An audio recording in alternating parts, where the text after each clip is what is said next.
Muy bien, muy buenas tardes. Iba a decir tardes, noches, pero ahora como estamos ya en horario casi de verano, pues ya no es de noche, ya es tardes. Buenas tardes a todos, bienvenidos a un webinar de la Escuela de Negocios EAE, un nuevo webinar de gestión del talento. Como sabéis, todos los meses desarrollamos estos webinars con la intención de aportaros herramientas, ayudas, daros un poco de enfoque, que podáis tener vuestro criterio, daros información, formación sobre lo que viene siendo vuestra carrera profesional, para que utilicéis estas herramientas y esta información en pro de vuestra carrera profesional. Carrera que, como siempre decimos, es una carrera de fondo.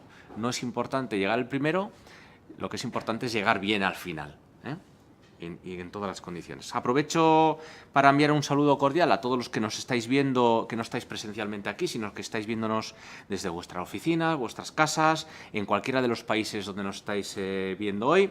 Hay unos 360 inscritos en este webinar y destaca en esta ocasión gente o personas de Chile y de Colombia. Por tanto, mandamos un abrazo muy afectuoso a nuestros amigos de Chile y Colombia y, por supuesto, a todos los que nos veis.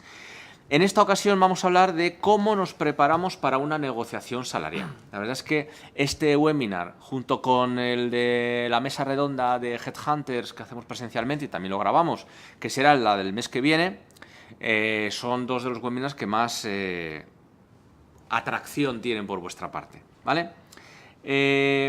Como sabéis, al momento de aceptar una oferta salarial es importante conocer bajo qué condiciones nos están haciendo esta oferta. Me gustaría también que pensaseis si estáis dentro de una compañía y lo que tenéis es una expectativa sobre cuál es el incremento retributivo que puedo tener.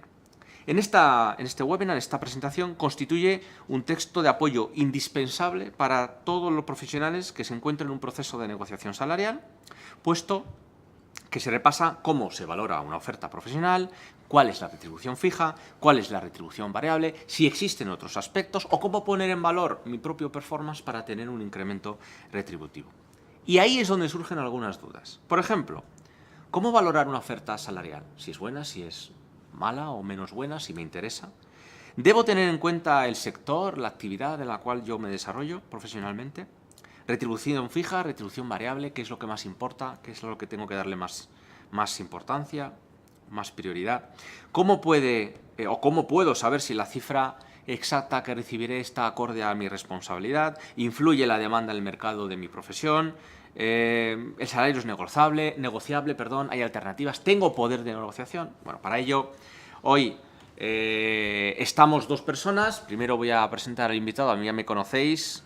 Soy José Canseco, socio director de la consultora de recursos humanos de Human Touch y profesor de esta escuela desde hace algunos años. Y tenemos la suerte de contar con Alejandro Uerres, con Alejandro Uerres. Gracias por venir, Alejandro. Muchas gracias a vosotros. Alejandro es el manager de las relaciones laborales y administración de personal, Health and Safety, en Europcar IB, en España y Portugal. Y con él vamos a dar las claves sobre cómo afrontar, cómo valorar los diferentes factores desde el punto de vista retributivo. Hemos dividido la sesión en dos partes. En una primera parte voy a hablar personalmente, como siempre, un poco de los datos del desempleo. Voy a hablar un poco de la parte de retribución fija y cómo negociar brevemente la parte de fija. Y luego Alejandro va a hablar de toda la parte variable, objetivos, bonus, retribución flexible, que va a ser muy interesante, ¿vale? Bueno, vamos a empezar un poco con lo que es los datos del desempleo de la EPA, que hemos tenido la suerte de que apareciesen hoy a las 9 de la mañana por obra de gracia y que ha sido muy comentado en todos los medios y también en el social media, ¿vale? ¿Por qué? Porque el paro ha bajado en el primer trimestre de 2015, paro del trimestre 1, en 13.100 personas. Eso significa que es un buen dato. Sin embargo, el porcentaje de desempleados, según la encuesta de la EPA, ha subido unas décimas hasta el 23,78%. ¿Cómo puede ser eso? Pues eso se debe a que en España la población activa cada vez es más pequeña. Por tanto, como el porcentaje de desempleo es un porcentaje de desempleados en base a población activa, si la población activa es más pequeña, el porcentaje sube, aunque tengamos menos desempleados. Dato bueno, ¿vale? Aunque es malo que tengamos menos población activa, menos gente dispuesta a trabajar. Es importante también ver el gráfico que tenemos aquí a la derecha de vuestras pantallas. ¿Por qué?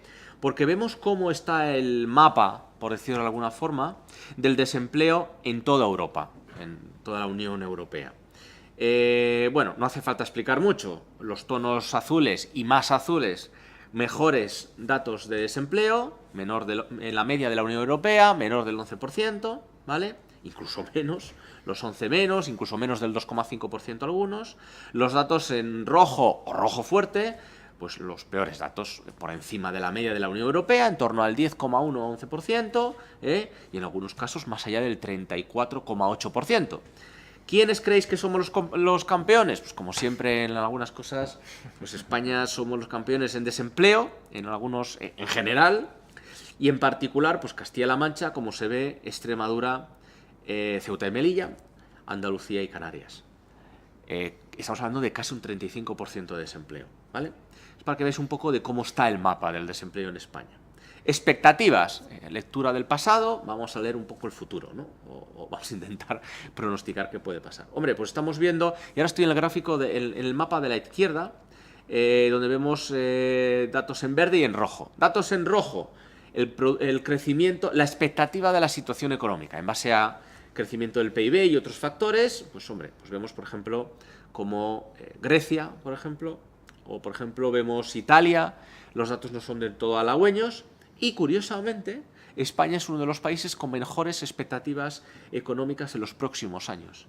Si vemos el dato, ya sé que es un gráfico pequeño, pero no entraba todo, el dato concreto, el porcentaje, vemos que España es la campeona.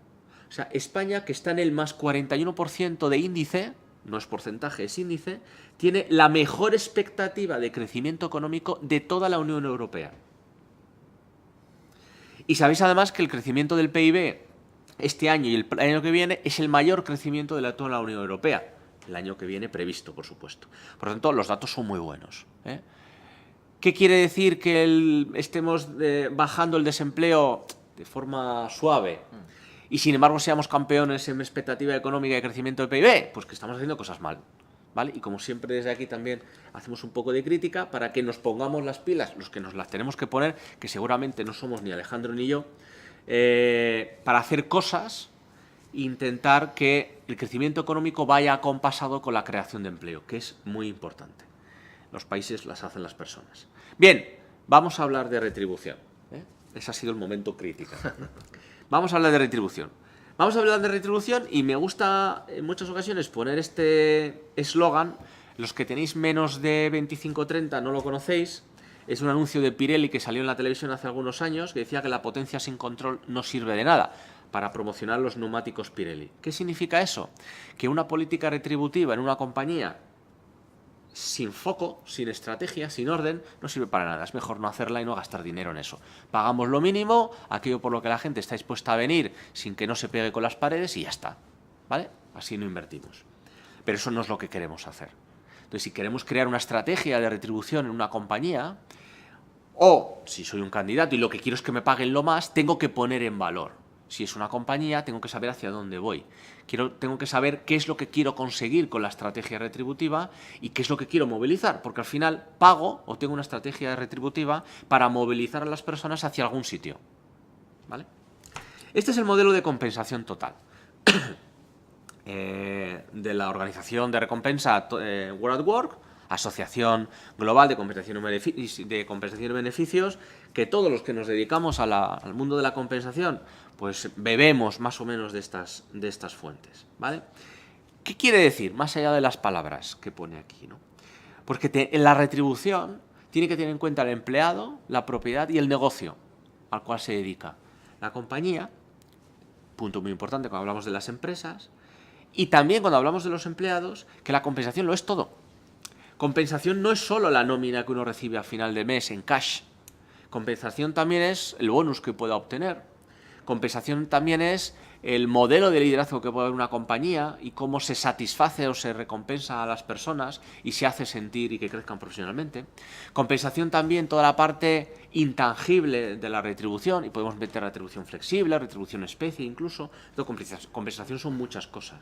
Compensación también es conciliación y hacer que la gente trabaje cómoda en una compañía y que pueda conciliar su vida personal, familiar y profesional también es recompensa. Por tanto, recompensa no es solo cash en una cuenta, en un recibo de salarios, en una transferencia. Son muchas cosas. Y en función de cuál sea nuestra vida, cómo la tengamos montada, cuál sea la edad que tengamos, una u otras cosas serán más importantes, serán más prioritarias para mí. ¿Qué cosas? Depende de ti y de tu ciclo de vida y de cómo tengas tu vida montada en definitiva. ¿Vale? Y es un poco lo que estamos comentando aquí. Retribución fija, variable, beneficios, incentivos a largo plazo, entorno, trabajar con más personas en un entorno agradable, con una buena cultura de compañía, con un buen clima, con gente buena de la que puedo aprender, en un entorno competitivo pero cooperativo, donde hay oportunidades de aprendizaje, donde se crece profesionalmente, donde hay un buen equipo humano, hay orgullo de pertenecer a la compañía. Todo esto es compensación. Y a veces, en esa balanza, pesa más que la compensación tradicional, fija, económica o monetaria. ¿Vale? Vamos un poco a aterrizar las cosas, ¿vale? Y esto lo comentamos para que sepáis de qué estamos hablando cuando hablamos de retribución, ¿vale? Porque siempre intentamos ponernos un poco desde el punto de vista del candidato, porque estamos en una escuela de negocios y estas son las herramientas que os queremos dar. Pero tenéis que saber que en retribución, desgraciadamente, aún seguimos con modelos de café para todos, pero digamos que solemos diferenciar dos grandes bloques. El bloque, como veis en el gráfico, que llamamos RFA, que no es República Federal Alemana, como dice alguna gente, sino que es retribución fija anual, que reconoce, recompensa el desempeño estable. Dice, no, yo es que lo he hecho muy bien en el 2014. Enhorabuena, tendrás tu recompensa, pero no desde un punto de vista del fijo, porque eso no es desempeño estable. Desempeño estable lo es interaños, es más de un año, ¿vale? Y luego tenemos la retribución variable, RVA, que lo que recompensa es el desempeño puntual. Y hablamos de puntual a un periodo fijado en función del negocio de la compañía, de la actividad de la compañía, o la referencia habitual, que es el periodo anual, sea enero-diciembre o en función del ciclo fiscal que tenga la compañía, que no tiene que ser enero-diciembre, como sabéis, ¿vale? Y luego se dan muchas diferencias, hay muchas metodologías diferentes, hay mucha literatura. Pero quedaros con eso. La retribución fija es la que está reconociendo, está retribuyendo mi responsabilidad, el contenido de impuesto de trabajo, lo que yo hago en el día a día, y los crecimientos retributivos, porque se supone que lo estoy haciendo bien, tienen que ser a largo plazo. Cuanto mejor lo haga a largo plazo, más retribución, más incremento retributivo voy a tener. Una persona que a largo plazo tiene un desempeño estándar, a lo mejor en 3 años o en 5 años, por coger un periodo más largo, tiene un crecimiento interanual del 6, 7, 10%. Una persona que tiene un desempeño a largo plazo muy, muy bueno, en un periodo de 5 años puede haber crecido su retribución pues un 50, un 60%. Y no estoy hablando de ninguna salvajada, porque estamos de un incremento compuesto, ¿vale? El desempeño puntual es, oye, lo hago muy bien en el 2014, cobro mi bonus, mi variable, mi lo que sea, y si no lo hago bien en el 2015, ¿qué va a pasar? Pues que no lo voy a cobrar, ¿vale? Quedaros con eso. Bien, ¿cómo negociamos o cómo llevamos a cabo una negociación salarial en un proceso de selección? Es decir, yo soy un candidato, estoy en un proceso de selección como candidato, vamos a decir finalista, lo importante es que yo sea la persona y estar en el proyecto, y cuando me dicen que soy yo la persona, ese es el momento en el que puedo empezar a hacer mi negociación salarial, ¿vale? Estoy en ese punto. Pues hay que tener en cuenta varias premisas, fundamentalmente dos. Primera, el contexto. Segunda, el desarrollo, y hablamos de desarrollo profesional. ¿Cuál es mi etapa desde un punto de vista profesional? Cuando hablamos de contexto, tengo que tener en cuenta cómo está el mercado. Es decir, yo vivo en España, no vivo en Brasil, no vivo en Portugal, vivo en España, el mercado y el ciclo económico es el que es, mi sector es el que es. ¿Cómo está mi sector, por cierto? ¿Está bien? ¿Está mal? El puesto que tengo es el que tengo, por tanto, a los puestos que aplico son unos concretos y no otros. ¿Cómo está mi puesto, por cierto? Es decir, ¿está demandado el puesto de trabajo al cual yo aplico? ¿Es interesante? las empresas demandan ese puesto, porque si lo demandan mucho, seguramente esté inflacionado la retribución en el mercado. Tengo que saber eso. Si es un puesto que no está muy demandado, pues seguramente deflacionará, es decir, pagarán menos por ofertas de ese estilo. Tengo que saber cuánta gente hay buscando ofertas o como profesionales en ofertas de ese estilo. Si hay muchas personas que están en esas ofertas, que están trabajando en esas posiciones, ¿qué va a pasar? Porque hay mucha oferta para una demanda que sea la que sea. Por lo tanto, lo que hará es que bajará mi salario, ¿vale? Por contra, si hay una demanda X y hay poca gente formada o que cumpla ese perfil, subirán los salarios. Y hablo de siempre en el mercado, ¿vale? Tengo que saber cuál es mi nivel de responsabilidad. Tengo que saber cuánto puedo aportar y cuál es el nivel de responsabilidad que exige la compañía. Y ojo, el nivel de responsabilidad que exige la compañía para desempeñar adecuadamente esa función y esas responsabilidades y el nivel retributivo tiene que ser equilibrado. Por lo tanto, si os encontráis con una oferta económica de un proyecto no del todo interesante, ahí algo huele mal, ¿vale? Responsabilidad y salario tienen que ir de la par. Últimamente, ya que los dos que estamos aquí nos dedicamos a la función de personas, pues en los últimos años han proliferado posiciones de director de recursos humanos o de HR Business Partner o incluso director internacional o lo que sea, con unas retribuciones, no voy a dar cifras, pero que nada tienen que ver con lo que un director de recursos humanos medianito, podríase cobrar. Quiere decir que la responsabilidad en el papel no está equiparada con el salario propuesto por la compañía. Hay algo que no va bien ahí, ¿vale? Tanto, eso tiene que estar equilibrado sí o sí. Tenemos que conocer la política de la compañía, la política de empresa. ¿Cómo? Pues hay mucha información en la web, mucha información. Hay encuestas retributivas a las que podemos tener acceso, gratuitas. Nos podemos cocinar nuestra propia encuesta con un poco de sentido, viendo ofertas parecidas. Hay instituciones, está el INE, están las compañías donde en sus memorias de sostenibilidad, sus memorias anuales, sus políticas, se ve información. Hay webs que se dedican a recopilar ese tipo de información. Por lo tanto, podemos tener información de cómo retribuye esa compañía. Esto desde el punto de vista del contexto. Desde el punto de vista del desarrollo, de mi desarrollo profesional. Conoce tus necesidades. Vale, perfecto. Yo quiero cobrar X cantidad, pero ¿cuánto necesito para vivir normal? No digo bien, normal. ¿Vale? Por tanto, no puedes aceptar ofertas por debajo de esa cantidad, porque no vas a estar pensando en el trabajo, vas a estar pensando en que necesitas dinero. Por tanto, conoce tus necesidades. No solo de fijo, sino también de retribución variable o flexible. Oye, pues para mí es más importante poder no ir a trabajar los viernes o poder teletrabajar de vez en cuando que cobrar esos 5.000 euros brutos al año, siempre brutos al año, por favor, de más. ¿Por qué? Porque tengo montada la vida de determinada forma. Bueno, pues ¿qué valoras más? Eso tengo que ponerlo en la mesa al momento de negociar. Hay posiciones en las que se puede negociar y posiciones en las que no. Por supuesto, cuanto mayor nivel de responsabilidad es el que hay en la oferta, más poder de negociación tenemos. Cuanto más demandado sea tu puesto y menos oferta de profesionales haya en el mercado, más poder de negociación tienes. Eso es obvio, ¿vale? ¿Cuál es el valor profesional aportado? Y aquí entramos, y todo lo que estoy comentando está un poco después, en dónde estoy. Oye, yo estoy aprendiendo, domino el puesto, soy competitivo, pero tampoco es que domine el puesto. ¿Dónde estoy? ¿Cuál es mi momento profesional? Y el equilibrio de la propuesta, como decía antes, ¿vale? Fijaros, es una encuesta de salarios de una compañía con la que yo tengo bastante relación y datos del INE. Ha salido en 5 días, si no recuerdo mal, hoy o ayer. Si veis el gráfico de la izquierda arriba, podéis ver que en las 3 categorías de la encuesta son datos reales, o sea, no es una encuesta proyectiva, es una encuesta de datos real. Es un análisis de datos, perdón, no es una encuesta.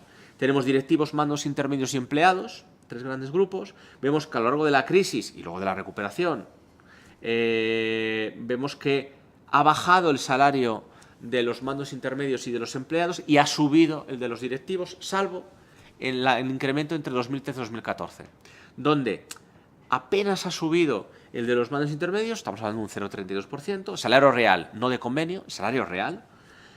Ha subido el de los empleados un 2,11%, se ve muy afectado por los convenios, y ha bajado un 1,85% el salario 2013-2014 en los directivos, ¿vale?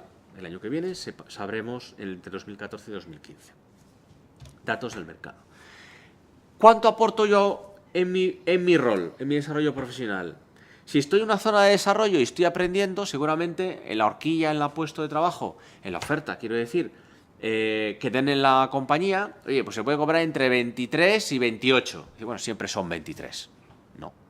Son 23 si tú dentro de tu banda salarial de desarrollo estás en la parte baja, si estás aprendiendo, si te faltan herramientas, si estás en un momento de desarrollo profesional. No aportas todo lo que un profesional medio en el mercado aporta a esa posición. Estás en desarrollo. Es normal que te paguen menos. Si estás en una zona más de competencia, como se ve en el gráfico, pues estarás en el intermedio, en la franja intermedia de lo que se paga en el mercado. Es decir, ni 22 ni 28. En torno a 25, 24 y pico. ¿Vale? Ahora, si dominas el puesto excepcionalmente, aportas más de lo que las empresas medias del mercado piden, por tanto aportas más valor, seguramente estarás en los 28. Y eso es lo que tienes que poner en valor, ese es tu porcentaje de maniobra en una negociación retributiva en un puesto. ¿Qué tenemos que tener en cuenta? Aparte de que tiene que estar alineado. Que al principio de un proceso de negociación, al principio de un proceso de selección, no de negociación, el reclutador, o la persona que nos hace el empleador, la persona que nos hace la selección, nos pide información. Oye, ¿cuánto cobras? Oye, ¿y cuál es tu expectativa? ¿Por qué nos lo pide? Bien, por dos cosas. Puede ser, primero, porque quiere saber si estás dentro de esa horquilla, como vimos en el gráfico anterior y en alguno más, dentro del cual ellos pagan. Es decir, cada puesto de trabajo tiene una horquilla mínimo máximo y un midpoint, o un punto intermedio, que es lo que la compañía está dispuesta a pagar para ser equitativo por esa posición, ¿vale? Si te sales, pues evidentemente por arriba o por abajo, es que no estás en el perfil. O quizás te lo preguntan pues porque no tienen una política retributiva muy estructurada o muy profesionalizada, en general, o para ese puesto. Por lo tanto, quieren saber más o menos cómo está el mercado retributivamente, tú eres un individuo más, y quieren saber por dónde están los índices, ¿vale? Van al grano y te lo preguntan. Al final del proceso, lo que decía que era muy importante. Para valorar un proyecto profesional tenemos que tener en cuenta la regla de las 3 P's, que son las personas, mi equipo, si es que tengo equipo, mi jefe o mis jefes, cómo son esas personas, cómo son mis pares, mis compañeros, cómo es trabajar con esa gente, es muy importante. El proyecto, cómo es el proyecto empresarial, es interesante, hay desarrollo profesional, hay recorrido, es interesante, es de expansión. Y la pasta, ¿vale? La pasta no solo en fijo, en variable, en potencia de salario, en beneficios sociales, en bla, bla, bla, bla, bla. Todo lo que hemos hablado antes, ¿vale? Si una de las 3 cosas es muy baja o es muy alta y no está equilibrado, con los márgenes adecuados, ese proyecto no es para ti. Cuando entro en negociación salarial, tengo que tener en cuenta no el salario presente. Oiga, usted va a cobrar, o la propuesta que le hace la compañía son 25.000 euros brutos al año. Ostras, que yo estoy cobrando 28, ¿vale? Bueno, puede haber una potencia de salario. ¿Qué es mejor? Entrar en una compañía que cobrando 28 ahora te va a pagar 25 y que tu crecimiento retributivo en los próximos años sea del 1%, ¿vale? Que te pague lo que cobras, pero que tu crecimiento sea del 1, del 1, del 1, o entrar en una compañía que te pague esos 25, es decir, menos de lo que cobras, pero que tus crecimientos sean en base a tu mérito, ¿vale? Pero medido profesionalmente y científicamente. Es decir, que tus crecimientos pueden ser, si tú lo vales, del 3, del 5, del 10. Hombre, pues yo prefiero entrar en la otra. Ahora, me lo tengo que currar. Una cosa es salario presente y otra cosa es salario potencial. El salario potencial tiene que ser real, ¿eh? O sea, no es aquello de, sí, no te preocupes que puedes llegar a donde quieras. No, tiene que ser algo estructurado. Salario fijo, salario variable o salario por resultados. Variable garantizado. En ocasiones, para determinados perfiles, aquí pesa un poco el nivel de responsabilidad, se contrata a un profesional y se le garantiza un variable durante un periodo de tiempo. ¿Por qué? Porque la expectativa de la compañía es que ese profesional lo va a hacer muy bien. Si no lo hace bien, pues se le despide, ¿vale? Por lo tanto, durante un periodo de tiempo, 6 meses, 1 año, 2, incluso blindajes de salida, se garantiza ese variable o ese porcentaje o lo que fuera. Tenemos que tener en cuenta salario dinerario en cash y salario flexible. Pues eso, oye, yo prefiero ganar esos 100 euros menos al mes en neto, vamos a decir, pero oye, me están dando un seguro de vida, el cheque de guardería y como en la oficina. Me ahorro 300 euros, pues págame 100 menos porque me estoy ahorrando 300, es decir, gano 200 euros. Y el impacto en retribución y el impacto fiscal en la declaración de la renta, hombre, a lo mejor también es importante, ¿vale? Depende en qué baremo estemos. Salario, desarrollo profesional, formación, flexibilidad, conciliación, todo esto tenemos que tenerlo en cuenta y son elementos de negociación. Sabemos que el salario está entre el tercer y quinto elemento más prioritario, ¿vale? El primero es el jefe, el segundo es el desarrollo profesional, el ambiente laboral, la flexibilidad, y entre el tercero y el quinto, depende de dónde estemos salarialmente, es el retributivo, ¿vale? La razón número uno por la que las personas se van de las compañías es el jefe, ¿vale? Cuando estáis en una entrevista y os preguntan ¿y por qué te has ido de la compañía? Porque tenía que cambiar de proyecto, porque buscaba un objetivo más retador, porque mi ciclo se había acabado. El seleccionador os mira y dice sí, chaval, sí. Ya sabemos que es por el jefe, en un 90% o 93% de las casuísticas, ¿vale? Pero bueno, hay que ser elegante, vender éxito y venderlo bien, ¿vale? Y quizás hay que utilizar coletillas. Yo pongo un ejemplo de una coletilla utilizada a diestro y siniestro en esta época de crisis, que es: comprendo que en estos momentos me debo adaptar a la situación de mercado, pero para mí lo importante es el proyecto, bla, bla, bla. Oye, tener planteamientos de negociación, tener un MAPAM, como dice ahí abajo. El MAPAM es la mínima alternativa posible antes de nada en cuanto a negociación. Es una técnica de negociación. Es decir, si no me dan la retribución que yo quiero antes de que sea que no, y no sea yo la persona, ¿cuál es ese mínimo aceptable por mí? Tienes que tenerlo, ¿vale?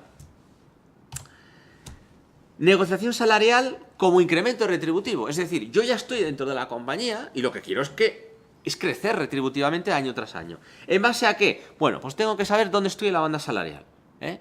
Aquí os pongo un poco un gráfico de dispersión.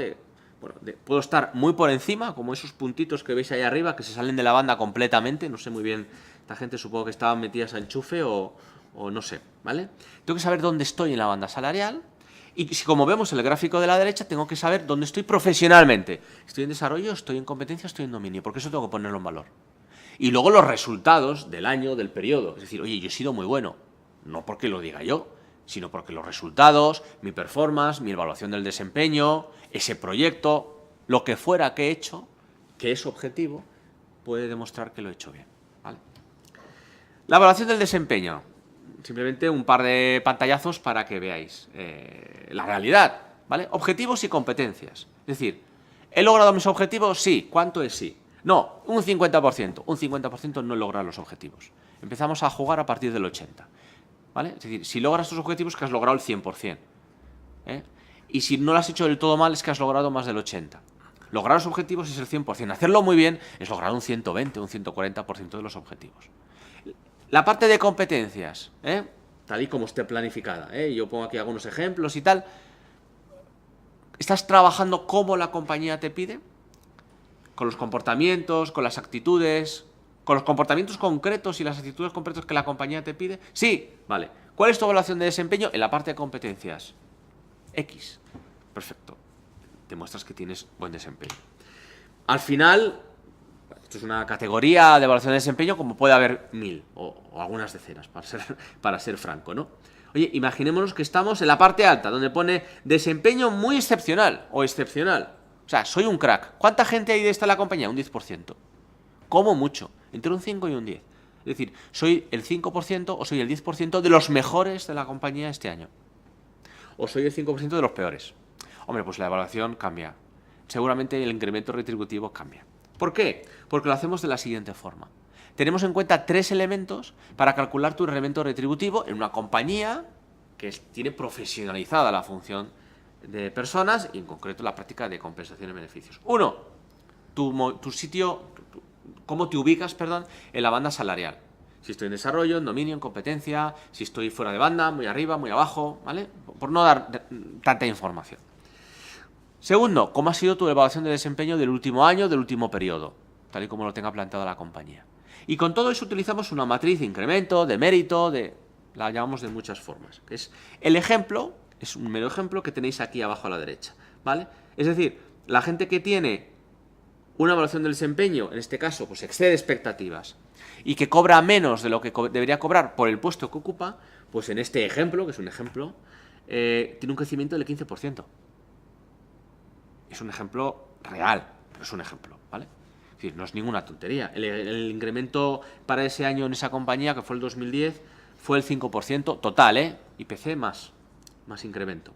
Ponemos que ahora estemos en un 1, entre un 0,8 y un 1,2, ¿vale? Significa que ahí, por ejemplo, tendríamos un 5, un 6, 6,5. Es decir, estamos no haciendo café para todos, sino a que más aporta la compañía, subiendo el salario más. El que tiene una evaluación de desempeño de no cumple expectativas tiene un 0 patatero, como decía un amigo mío. Ya puede estar en desarrollo, en competencia, en dominio, o puede ser presidente del gobierno. Tiene un 0 patatero. No le subo el salario. ¿Por qué? Porque no ha aportado lo mínimo que la compañía considera que tiene que aportar. Lo haces el año que viene y te despido. ¿Vale? Por lo tanto, los incrementos retributivos están ligados a dónde estoy en la banda salarial, profesional y retributivamente, y cuánto aporto en ese año. Si a mí me suben el sueldo un 7,5% durante 5 años, ¿cuánto tengo? Pues eso es en torno a un 57-58% de incremento plurianual, porque es interés compuesto. Si me suben un 0,8, hombre, pues la subida es más modesta. Le estás dando recorrido, le estás dando cancha a la gente que es mejor en tu compañía. Por lo tanto, estás gestionando el talento. Y esto es lo que hacemos en las compañías. ¿Vale? Os recomiendo, os doy 2 tics, os recomiendo que os hagáis en una hojita Excel, como puede ser esta o lo que queráis, pues que a través de los años tengáis apuntado cuánto ha sido vuestra retribución, qué evaluación de desempeño habéis tenido, cómo estáis en la banda, que lo tenéis controlado porque es una forma de saber también cómo negociar. Y estamos hablando dentro de la compañía, vuestros propios incrementos.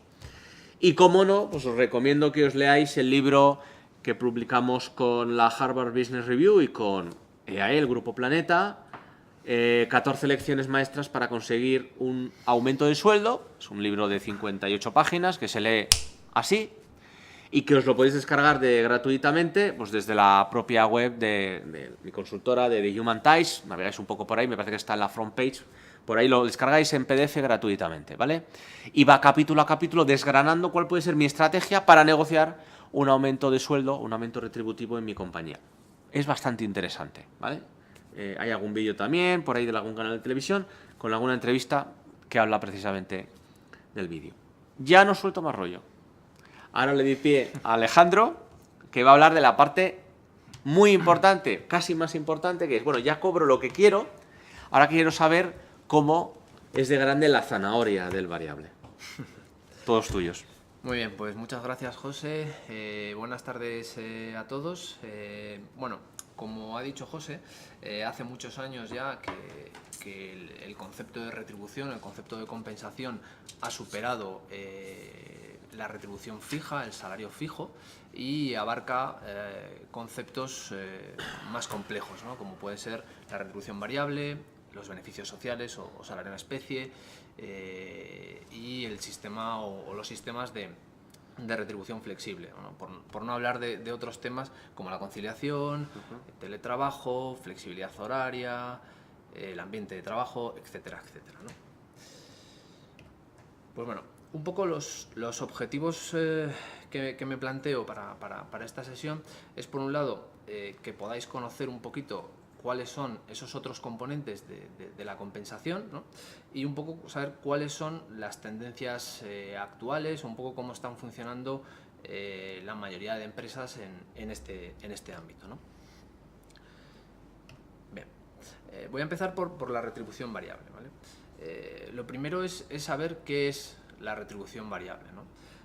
Legalmente no hay un concepto de retribución variable. El Estatuto de los Trabajadores, que es la norma laboral básica en España, contiene una serie de artículos que regulan el salario, pero no hay una definición de lo que es la retribución variable, ¿no? La única mención es cuando se habla de la estructura salarial, se habla de complementos salariales vinculados a la situación o resultados de la compañía, ¿no? Un poco a partir de eso es de donde ha ido creciendo la retribución variable hacia algo mucho más complejo actualmente. Entonces, la retribución variable es fundamentalmente un elemento de gestión que tiene la compañía con dos objetivos. Por un lado, atraer y retener a los profesionales con las competencias más adecuadas para conseguir los objetivos estratégicos que establece y define la compañía, y por un lado desarrollar de una forma ordenada el potencial o el talento de esos profesionales, ¿no? Como decías hace un momento, es decir, para tener una política retributiva desordenada, desorganizada, es mejor no tener nada. Es mejor no tener nada, ¿no? Entonces, un poco, eso es el concepto de la retribución variable, ¿no? La ventaja que supone para una compañía la retribución variable es el tener orientados a los profesionales hacia los objetivos estratégicos, ¿no? Hoy en día la retribución variable está absolutamente ligada a la evaluación del desempeño, al performance, y a través de ese performance y de esa evaluación lo que se determina por la compañía es cuáles son los objetivos estratégicos que hay que conseguir. Si se consiguen, pues hay que retribuirlos, ¿no? No obstante, tiene ciertos riesgos o ciertos inconvenientes, ¿no? Fundamentalmente, yo diría dos. Una es que se convierta en retribución fija, es decir, que se desvirtúe el concepto de variable por una mala fijación de objetivos, por muchas veces pues, los responsables, en la medida en la que no está habiendo incrementos salariales en la compañía, pues no son demasiado estrictos en la revisión de los objetivos y termina ganándose ese variable siempre, ¿no? Para mí ese es uno de los principales riesgos, y el siguiente riesgo es la desmotivación, ¿no? Una política de retribución variable con unos objetivos inalcanzables consigue el efecto contrario, que es que la persona se desmotive y no se olvide de esa parte variable, ¿no? En cuanto a la tipología de retribución variable, pues fundamentalmente se habla de dos tipos de conceptos. Lo que es la retribución variable a largo plazo, en la que normalmente pues, es a más de 2 años o más de 2 años vista. Ahí se incluyen pues, productos como las stock options, bonos plurianuales.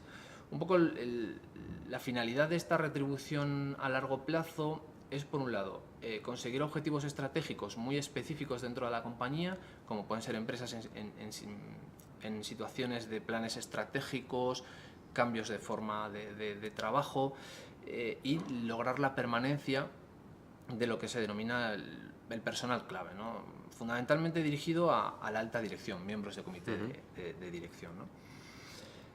En cuanto a la retribución a corto plazo, pues fundamentalmente ahí lo que se está englobando es retribuciones a 1 año máximo o menos, retribuciones mensuales, trimestrales y anuales, ¿no? Ahí lo que se establece fundamentalmente son sistemas de retribución variable fundamentadas o basadas en la dirección por objetivos. El elemento clásico es el bono, que todo el mundo más o menos conoce. Luego hay los sistemas colectivos, fundamentalmente dos: la paga de beneficios, que es algo que está, yo creo que en franco retroceso, y por otro lado la reducción de ahorros, ¿no? La reducción de costes, perdón.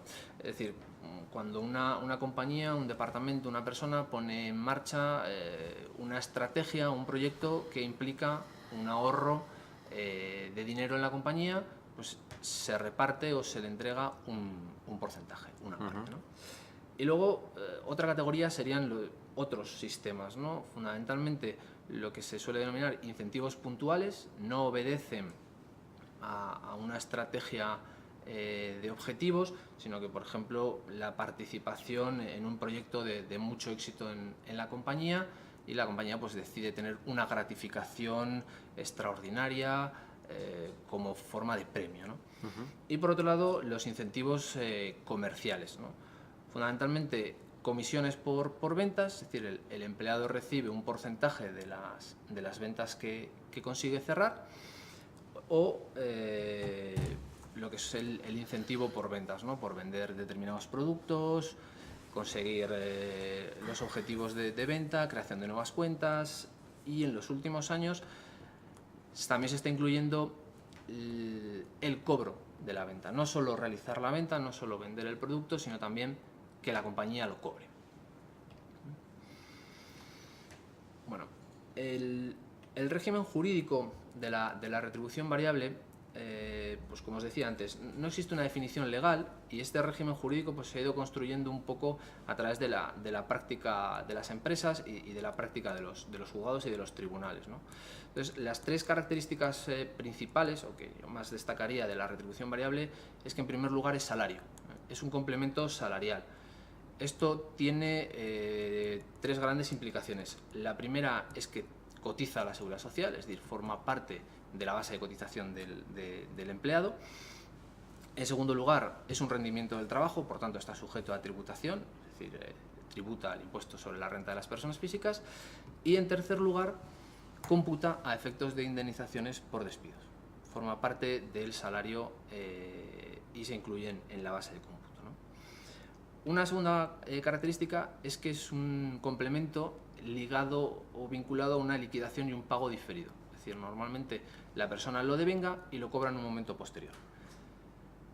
Normalmente en los bonos se suele cobrar en torno a febrero o marzo, una vez que la compañía pues, cierre sus cuentas anuales y tenga sus resultados económicos y financieros cerrados, ¿no?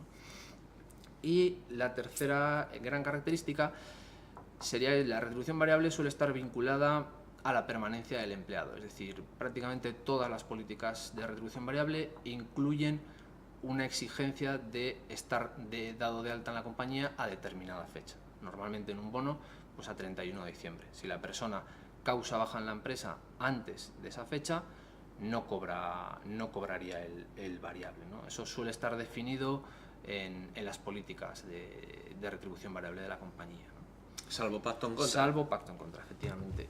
Y un despido para mí improcedente, que en ese caso entiendo que tampoco, ¿no? Yo creo que hay bastantes casos de compañías pues, que se ven abocadas a pagar un variable considerable a una persona y deciden despedirla con carácter previo para evitarse ese pago.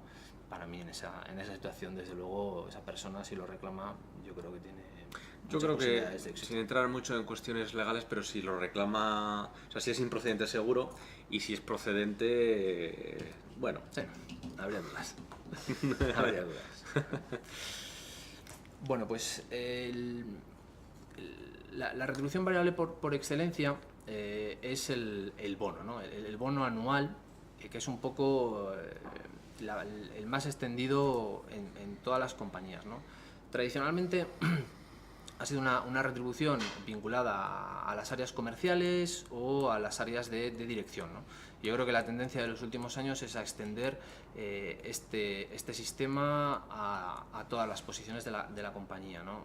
Fundamentalmente por el tema de la evaluación del desempeño, fijación de objetivos en cascada, etcétera, ¿no? Entonces, bueno, para el bono, evidentemente una de las cosas más importantes que ante pues, una entrevista de trabajo, una propuesta salarial, una negociación de un incremento por una promoción, etcétera, es fundamental conocer cuál es la política de esa compañía, ¿no? A nivel del bono, es decir, saber cuáles son los requisitos que exige la compañía, lo que decíamos antes, permanencia en la empresa, cuál es el porcentaje, cuáles son los criterios, cómo se establece, etcétera, etcétera, ¿no? Entonces, los dos aspectos más fundamentales son, por un lado, el importe de ese bono y cuál va a ser la medición, cómo se va a medir los objetivos que me han marcado, cómo se van a medir para a final de año pues, poder definir qué es lo que voy a cobrar, ¿no? Y en segundo lugar, la fijación de objetivos, ¿no? A la hora de la fijación de objetivos, la regla fundamental es que tienen que ser objetivos SMART, ¿no? Por un lado, tienen que ser objetivos específicos, es decir, tienen que ser objetivos concretos, no puede haber una indefinición en el objetivo. Tienen que ser medibles, es decir, hay que establecer un criterio para medir cuál es el grado de consecución, si se ha conseguido, no se ha conseguido, a medias o ha habido una sobreconsecución. Tienen que ser alcanzables, es decir, la persona tiene que tener los medios y los recursos para poder alcanzar los objetivos que se le han marcado. Tienen que ser realistas, es decir, no puede ser algo imposible. Y tiene que ser definido en el tiempo, es decir, hay que poner un plazo para la consecución de ese objetivo. Pues, ¿cómo suele funcionar en una compañía? un bono anual, pues normalmente hay 4 pasos, ¿no? El paso inicial, que es a principios de año, normalmente entre los meses de febrero y marzo fundamentalmente, dado que durante pues, el cierre del año y el inicio del año se suele definir un poco la estrategia, cuáles son los objetivos globales de la compañía para el año, y luego eso pues, se va bajando en cascada al resto de empleados. Pues los meses de febrero y marzo se establece una reunión inicial para fijar los objetivos de esa persona, ¿no?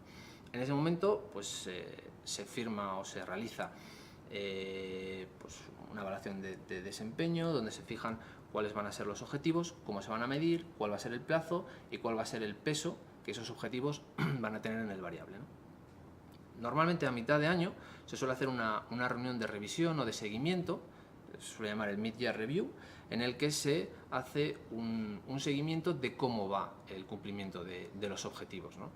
Ahí pues puede hacerse, pues, si la persona va muy desviada o va desviada, un plan de acción para tratar de corregir la situación y acercar a esa persona en los meses que queda del año al objetivo. Si la persona va en buena línea, pues reforzar el trabajo que está realizando, o también sirve para, pues, si hay un desvío en la estrategia de la compañía o se ha decidido aparcar un objetivo, pues buscar una solución, bien poniendo otro objetivo, reforzando los otros, etc., ¿no?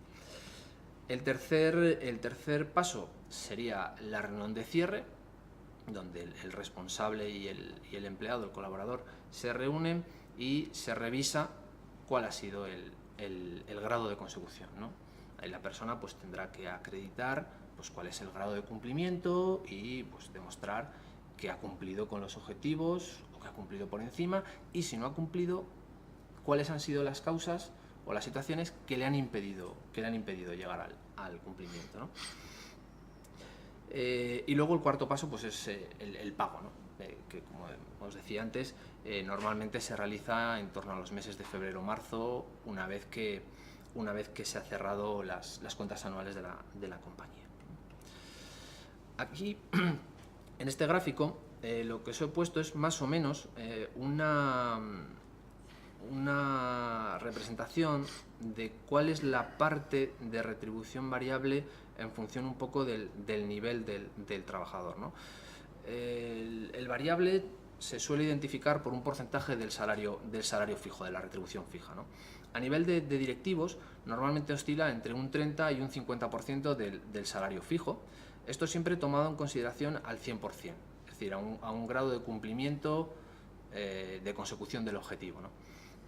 Para los mandos intermedios se suele establecer entre un 10 y un 20%, ¿no? Luego esto también, pues bueno, cada compañía tiene sus propias reglas, pero bueno, con carácter general podríamos hablar de entre un 10 y un 20%.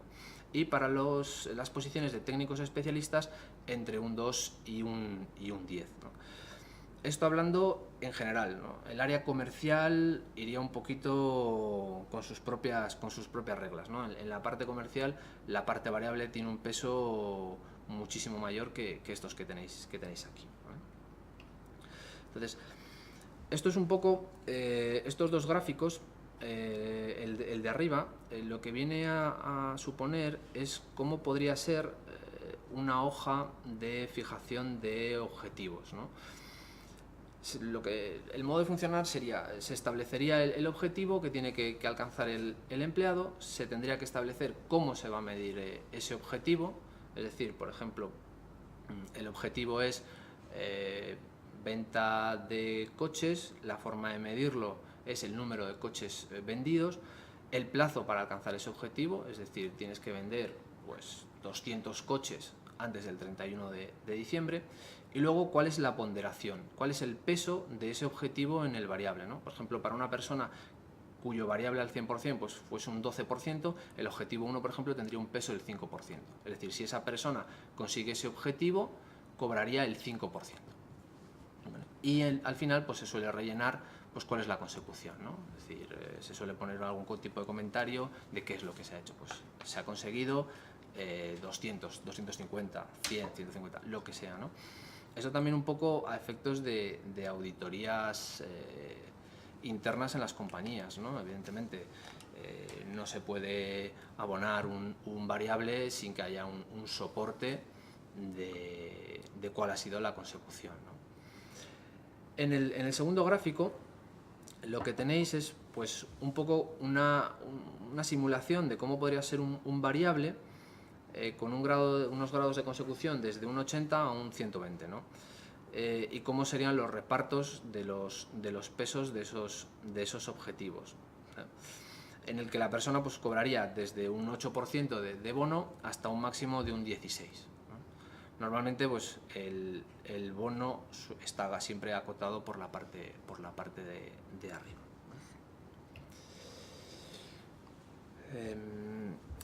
A nivel de retribución variable, pues un poco las tendencias que ha habido en los últimos años en las compañías era, como os decía antes, extender la retribución variable, el bono, a prácticamente toda la compañía, no reservarlo únicamente para las áreas comerciales o las áreas de dirección.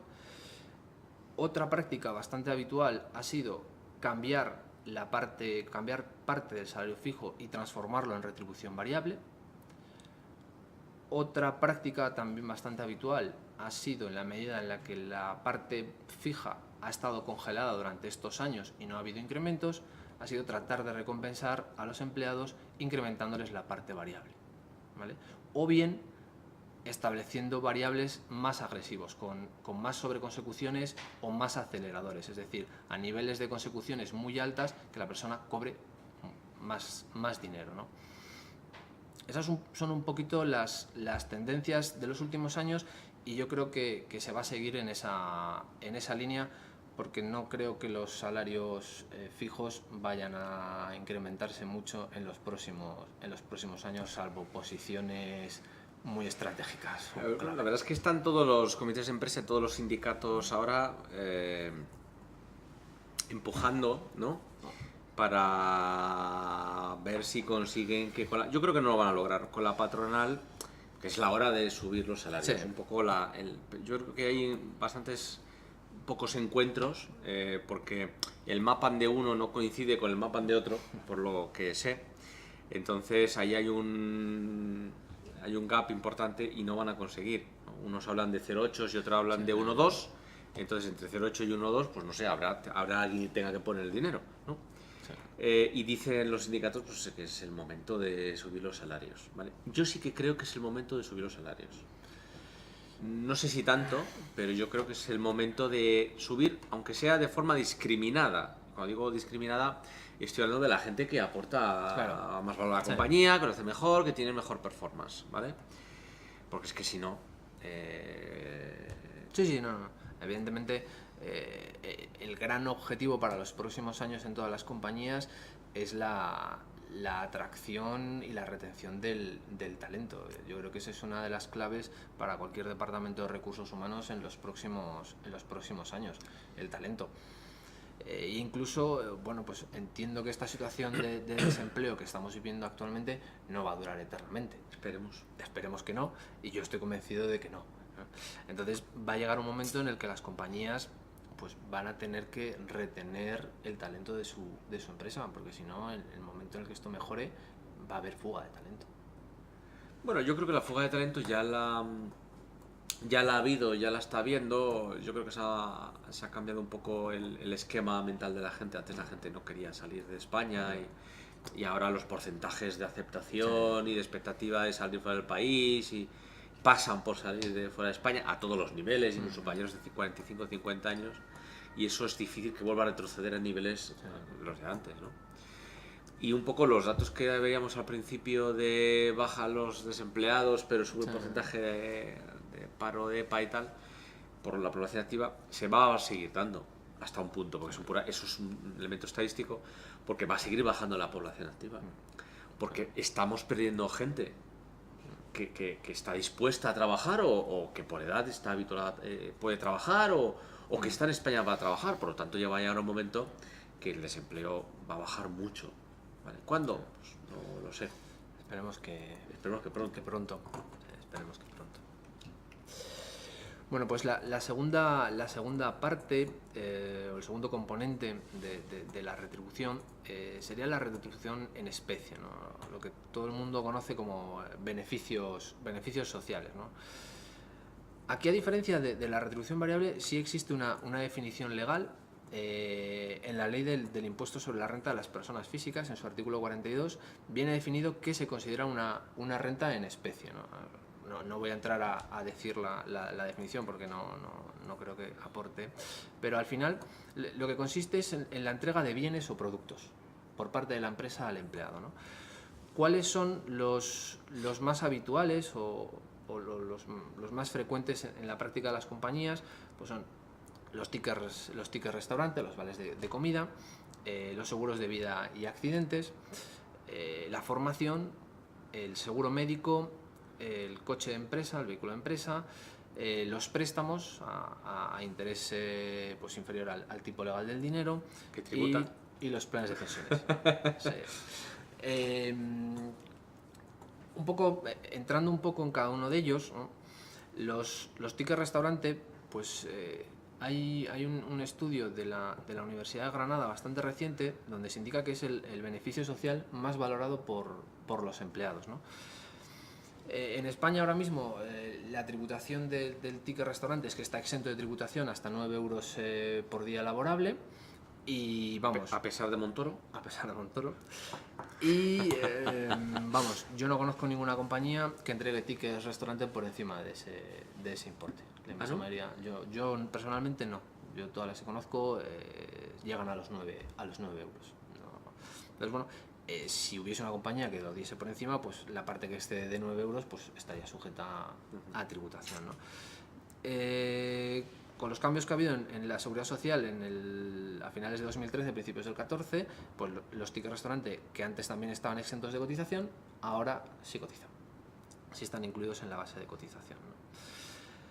El seguro de vida y accidentes, pues la práctica habitual es concertarlo, evidentemente, con una compañía aseguradora, y que en el caso de que ocurra, desgraciadamente, alguna de las situaciones protegidas o cubiertas, normalmente a partir de la incapacidad permanente hasta el fallecimiento del empleado, pues se activaría una indemnización que normalmente oscila entre 1,5-2 anualidades de salario hasta normalmente un máximo de 4 anualidades para puestos directivos, ¿no?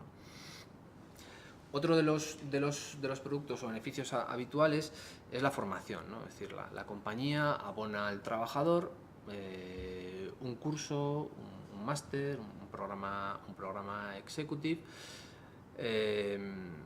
vinculado pues a su puesto de trabajo normalmente.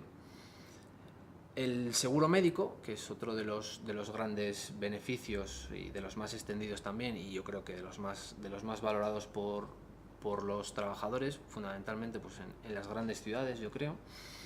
El seguro médico normalmente se otorga al empleado y al cónyuge o a los descendientes, ¿no? Está exento de tributación hasta 500 euros anuales por persona, y el exceso por encima de esa cantidad pues también estaría sujeto a tributación, ¿no? Normalmente los seguros médicos suelen tener dos tipos de modalidades, ¿no? Lo que se denomina cuadro médico, es decir, la compañía de seguro tiene un listado de clínicas, médicos, etcétera, a los que el empleado pues, por especialidades acude, o el sistema o la modalidad de reembolso, es decir, el empleado elige el médico al que quiere acudir, lo adelanta, paga el dinero y a continuación presenta la factura, la compañía aseguradora la aprueba y le reembolsa el dinero abonado.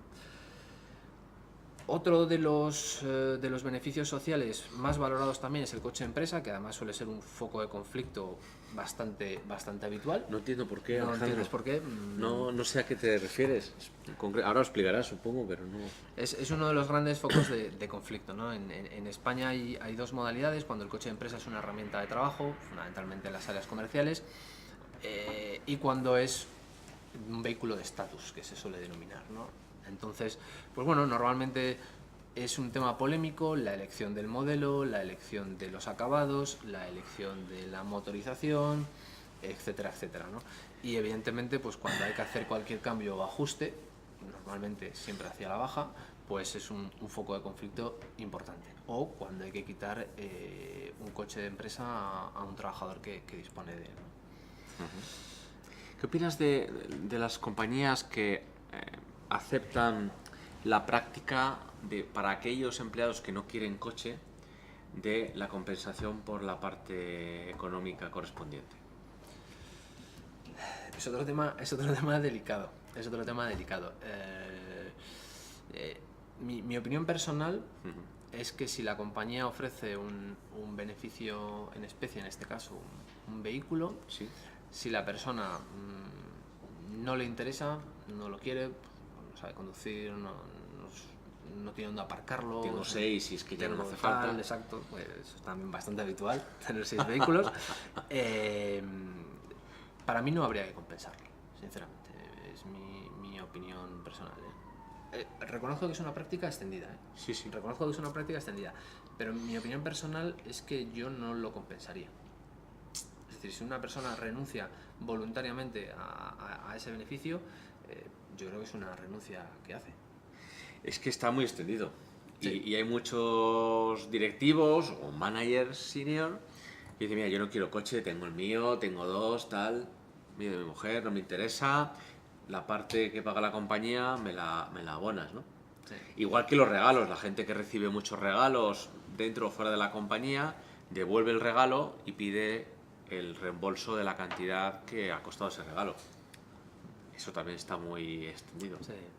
Rozan quizás un poco la Hombre, ética sobre el segundo caso, pero es sorprendente Sí. lo extendido que está. Sí.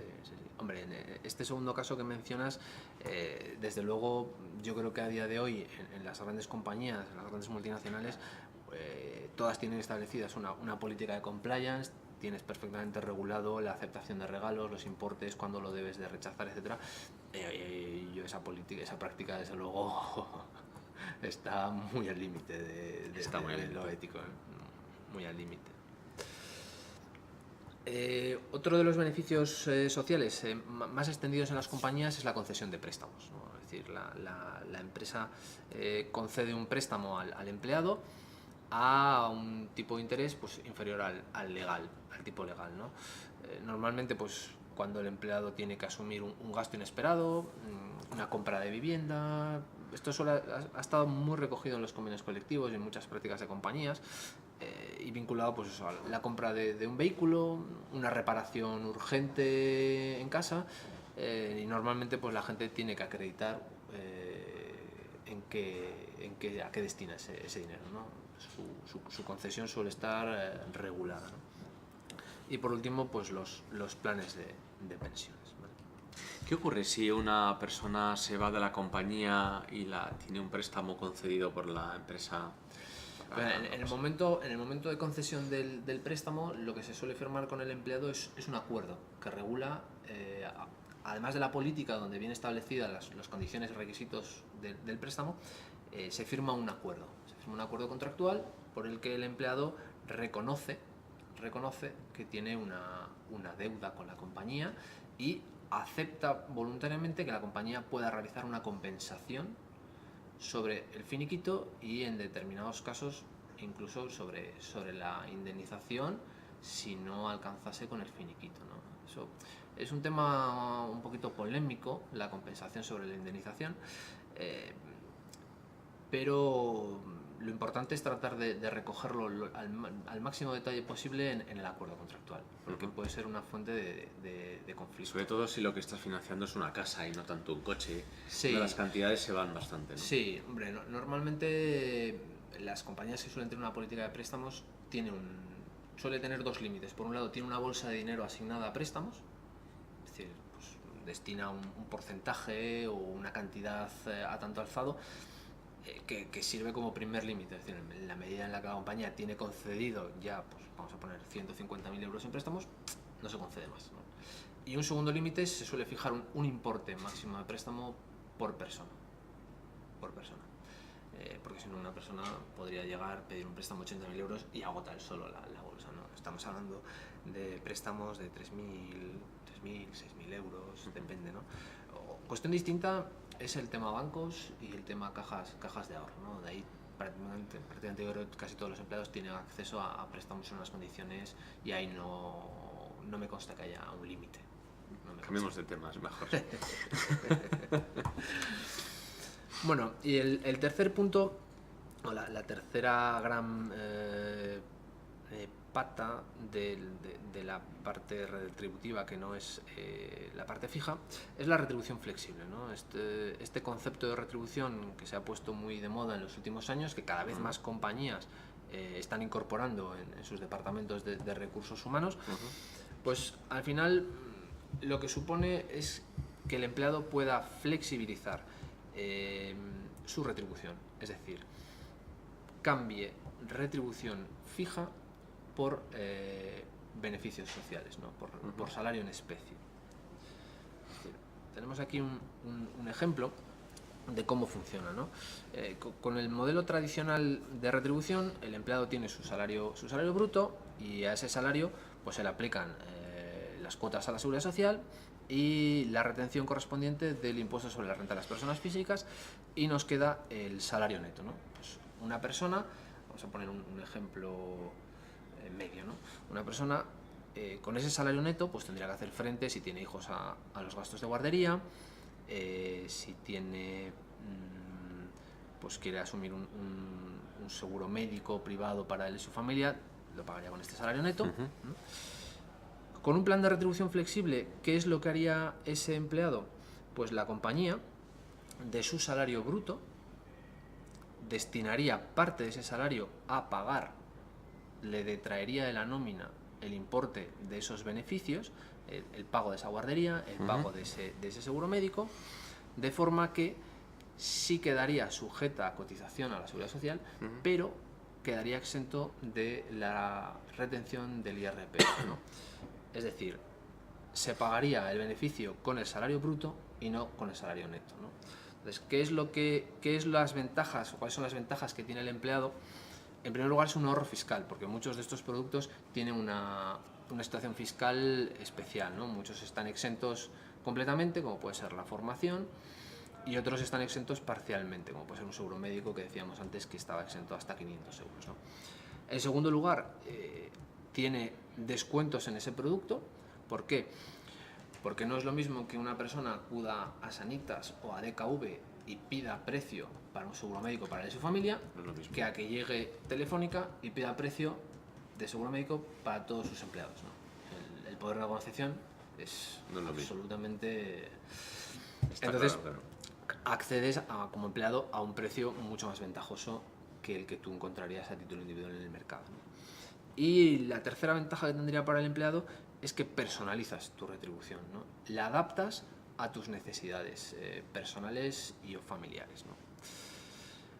¿Cuáles son las ventajas para la empresa? Pues en primer lugar, la atracción y retención de los empleados, es decir, la satisfacción que tienen los empleados que disfrutan de retribución flexible en todas las encuestas de clima laboral es uno de los puntos más valorados por los empleados, ¿no? Esa facultad de poder distribuir tu retribución ajustándola a tus necesidades y a tus intereses, y encima pues acceder a ventajas fiscales, porque además el efecto que produce es un incremento del salario neto, ¿no?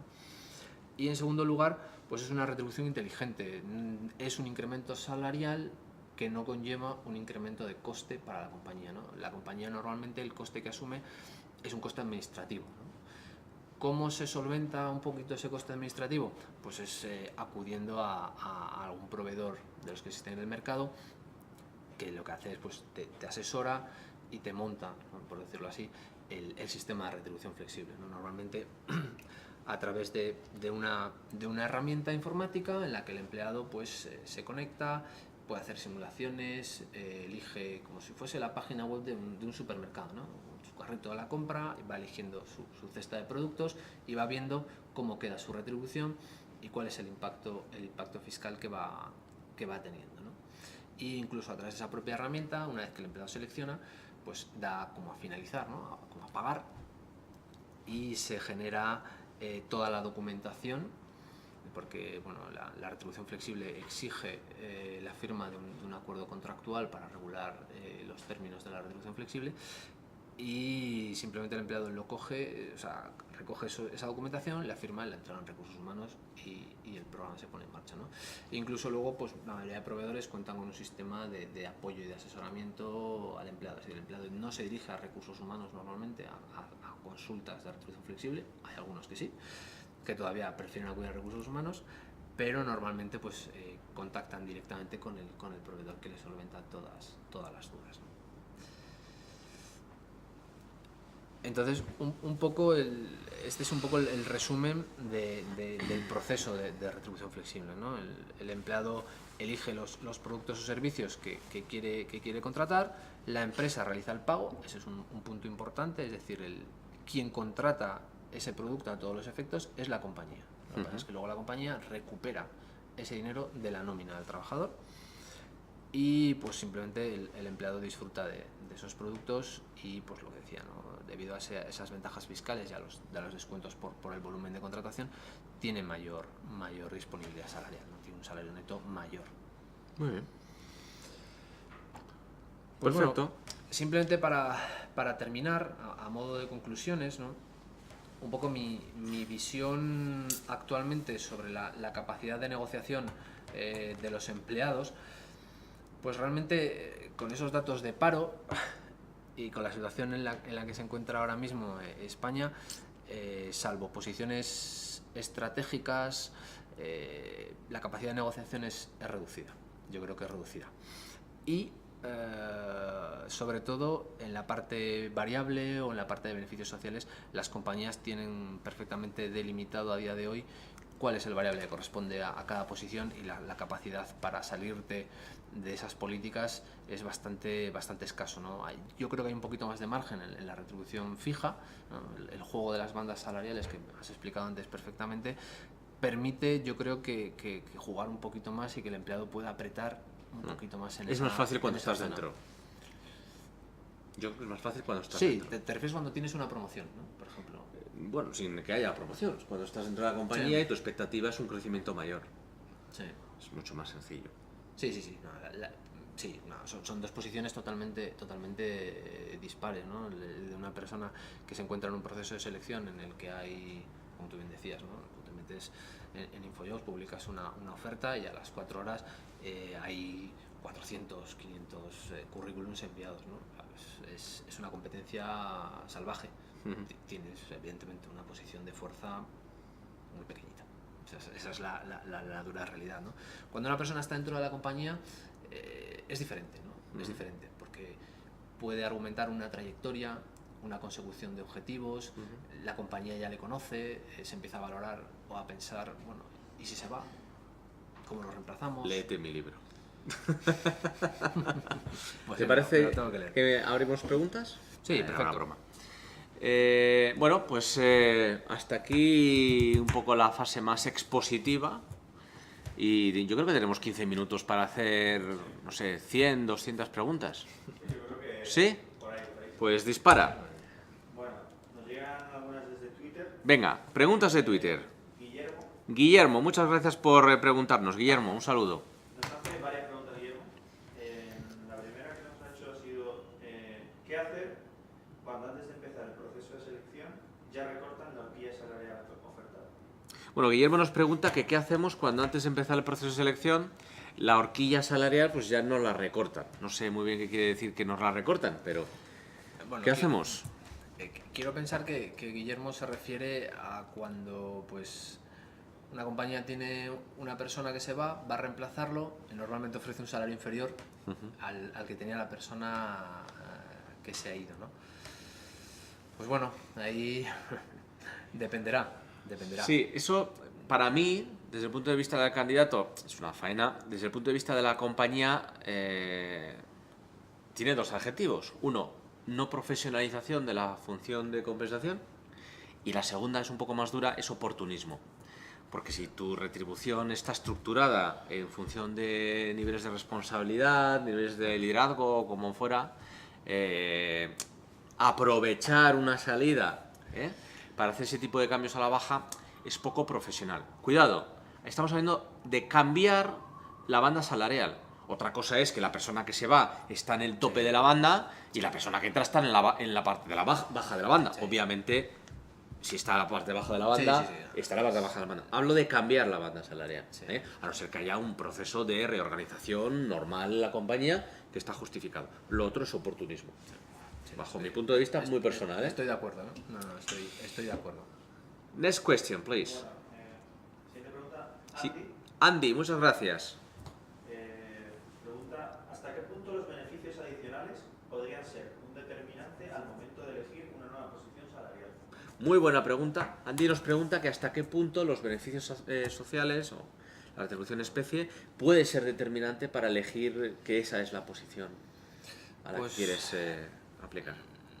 Yo creo que depende un poquito de tu situación personal y de cuestiones o circunstancias como la edad o el momento de la vida en el que te encuentres, ¿no? Es decir, cuando una persona junior está empezando su carrera profesional, evidentemente su salario es reducido, entiendo que valora más el salario efectivo, ¿no? Una persona que tiene familia, entiendo que puede valorar más un seguro médico para sus hijos, un seguro de vida de accidentes por si ocurre alguna desgracia. Yo creo que depende un poquito de la situación personal de cada uno. Evidentemente, para mí, los beneficios sociales suponen un plus.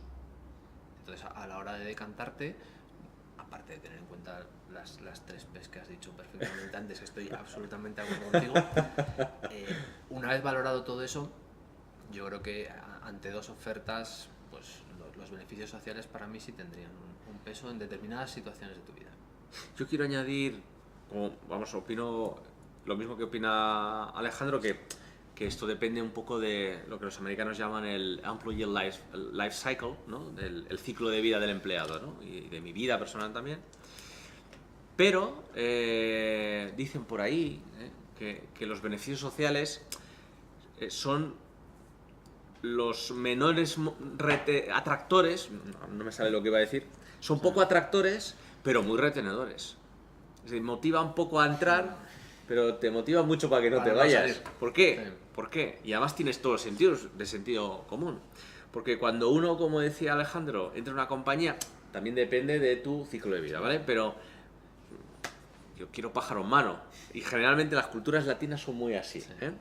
Pero cuando me voy de la compañía, cobro 25.000 euros, me ofrecen 28 y me voy porque me ofrecen 28 y antes de entregar la carta digo, bueno, cobro 25 más los 500 del seguro de vida, más un coche de empresa, más la formación, más y al final esos 25 se convierten en 30, Sí. que no me van a dar allí. Entonces, es mal motivador, pero es gran retenedor. No sé si hemos contestado entre los dos a Andy. ¿Más preguntas? Bueno, me voy a preguntar otra vez, Guillermo. Guillermo, muchas gracias. ¿La retribución en especies se puede negociar? Es decir, ¿se podría negociar el no adquirirla y obtener el salario?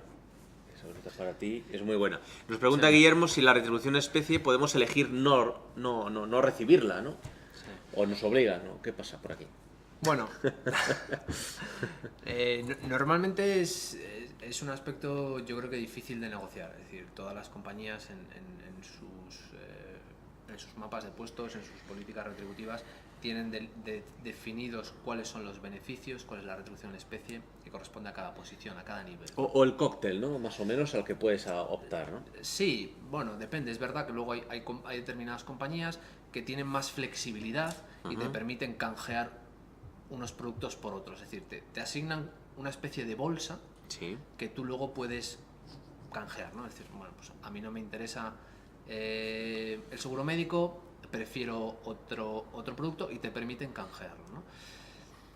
Pero a la hora de decidir o elegir renunciar o no tener ese beneficio social y que sea compensado en dinero, yo creo que la compañía, antes he expresado mi opinión personal con respecto al coche y yo la mantengo para todos los beneficios también.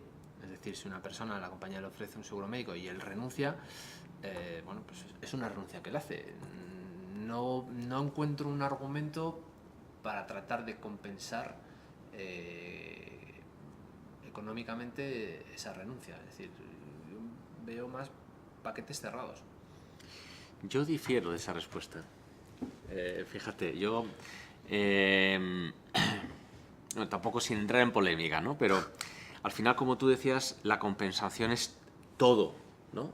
La parte económica, tu porcentaje sobre fijo de variable y la parte que puedes flexibilizar, ¿no? Pero al final, aunque cada perfil o cada nivel de responsabilidad o reporte tenga un paquete, ¿no? Del que puedes cambiar de las 5 cosas, pues ahí tienes que coger 3, pues juegas con 2, ¿no? Todo es salario. Entonces, si tú tienes ese salario, pero puedes elegir, puedes optar por flexibilizarlo,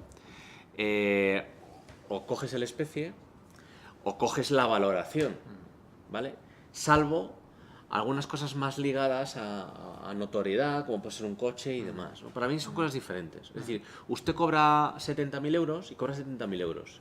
Y luego hasta un 30% de esos 70.000 euros, como sabes, puedes elegirlo en especies, ¿vale? ¿Con qué carta de menú? Pues mira, con este. Y de aquí no te puedes salir, ¿vale? De aquí no te puedes salir porque son los que la compañía entiende para tu perfil. Bueno, pues de aquí si quiero elegir porque me interesan, elijo, y si no, no, porque mi salario sigue siendo 70 o lo que sea.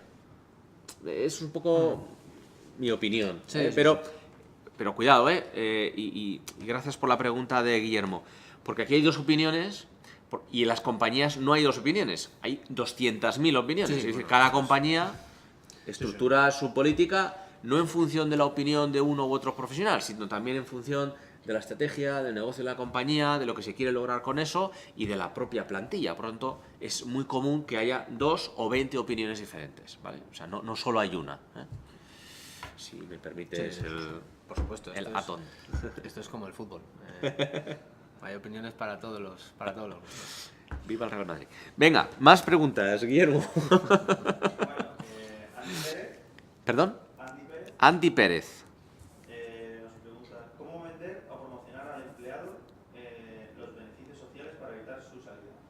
Muy buena pregunta. Dice, ¿cómo vender o negociar los beneficios sociales del empleado para evitar la salida del mismo? Nos pregunta Andy. Tela marinera, como decía un amigo mío.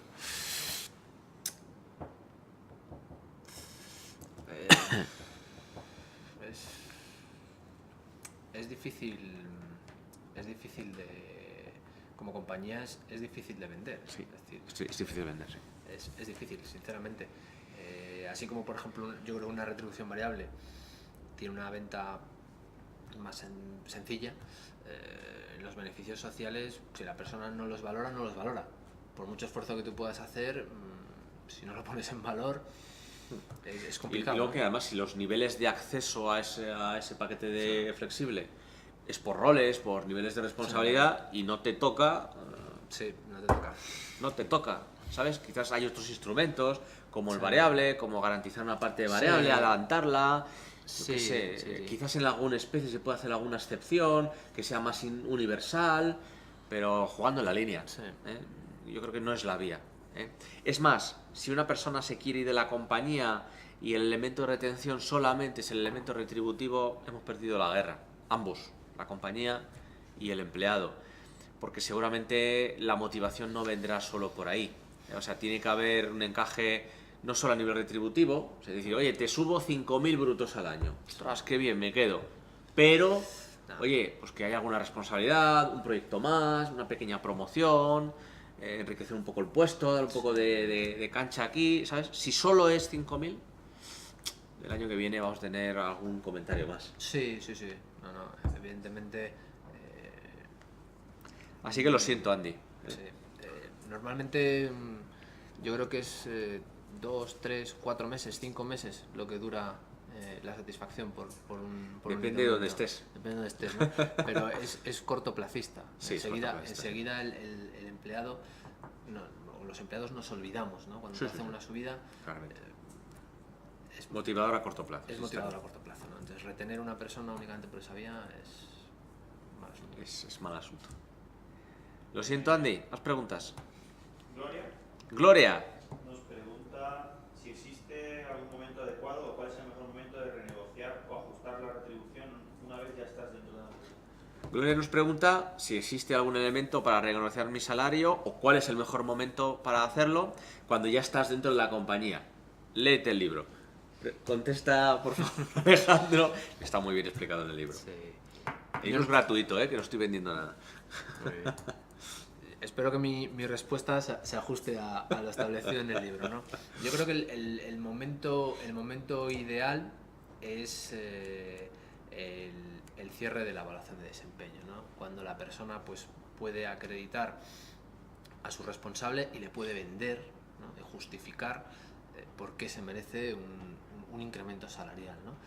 Y luego, evidentemente, también pues, cuando la persona asume un proyecto específico o asume mayores responsabilidades, ¿no? Una vez que demuestras, normalmente, ¿no? se suele fijar un periodo de unos meses para comprobar que la persona consolida esa posición, ¿no? Es el momento de exigir, entre comillas, o de tratar de negociar un ajuste en las condiciones al alza. Sí. Muy bien. ¿Más preguntas? Gracias, Gloria. Para llegar, ¿cómo actuar ante un sobreinflado de los objetivos entre un año y otro? Nos preguntan cómo actuar ante un sobreinflado de los objetivos entre un periodo, entre un año y otro.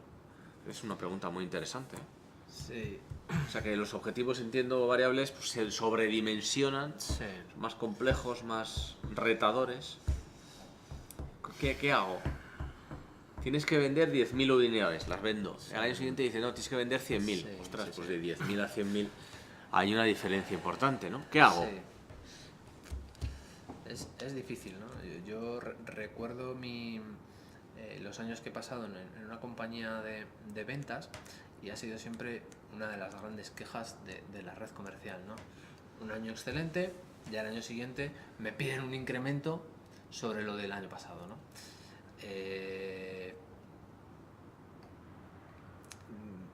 Yo creo que va a depender un poquito de tu responsable, ¿no? Es decir, yo creo que como explicaba antes, los objetivos tienen que ser SMART, ¿no? Es decir, el objetivo tiene que ser alcanzable. Establecer unos objetivos que ya en el momento de fijación de los mismos son inalcanzables, para la compañía yo creo que es algo absolutamente desmotivador hacia el empleado. Es decir, para mí yo creo que eso es un error. Sí, estoy completamente de acuerdo que la expectativa de cumplimiento de logro tiene que existir, porque Sí, si no el sí, empleado sí. se desmotiva, no va a hacer nada por llegar. Y tiene que ser Sí. acorde con lo que está pasando en tu negocio, Sí, en tu plan sí. de estratégico director y en el mercado, ¿no? Si has tenido un año excelente y luego la previsión es que bajemos un poquito, incluso que el año siguiente vaya peor porque el mercado está peor, pues tu objetivo tiene que ser más bajo y a lo mejor es más complejo De conseguir, lograrlo, sí. ¿no? Pero hay que ser consecuentes, ¿no? Más preguntas. Venga, nos queda últimas dos como mucho. Vale. A ver, Jolly nos ha preguntado algo así parecido como... ¿Quién, perdón?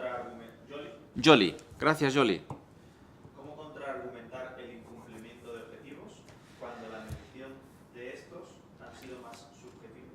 Bueno, es una pregunta diferente. Jolly nos pregunta que cómo argumentar el cumplimiento de mis objetivos cuando la medición de cómo se miden los objetivos es un poco subjetivo, no objetivo.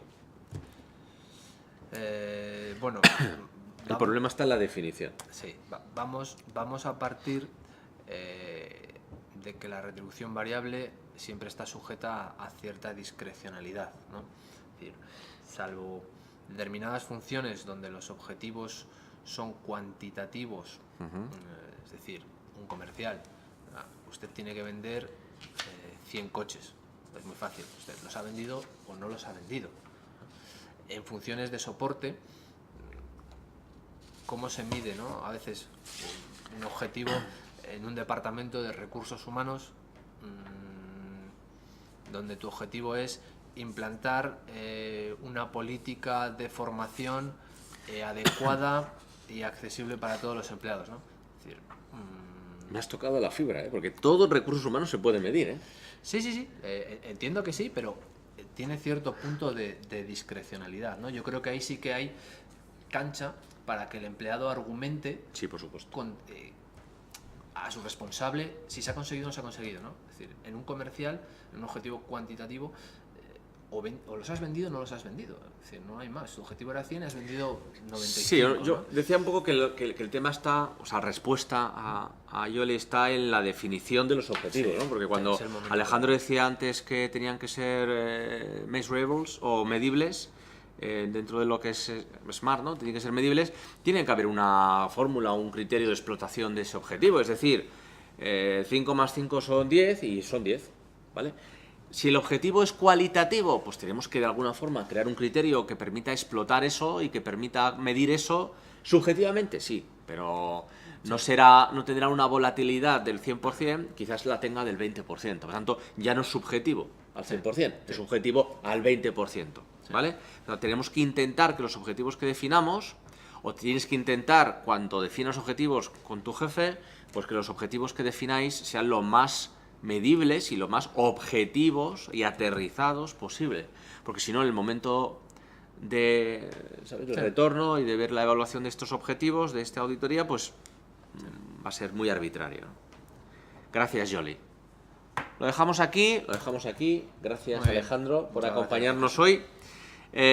Bueno, como sabéis, el mes que viene, decía, tenemos la mesa con el panel, vamos a estar con todos los Headhunters, os acompaño a los que viváis no muy lejos de aquí, a que vengáis con nosotros presencialmente, o si no, que nos veáis. Como sabéis, en las próximas horas, días, recibiréis un link, un correo electrónico, con el vídeo, con una breve presentación de Alejandro sobre la parte que ha desarrollado, y bueno, con las presentaciones para que las podáis revisar. Gracias por estar allí y nos vemos en el siguiente webinar. Buenas tardes.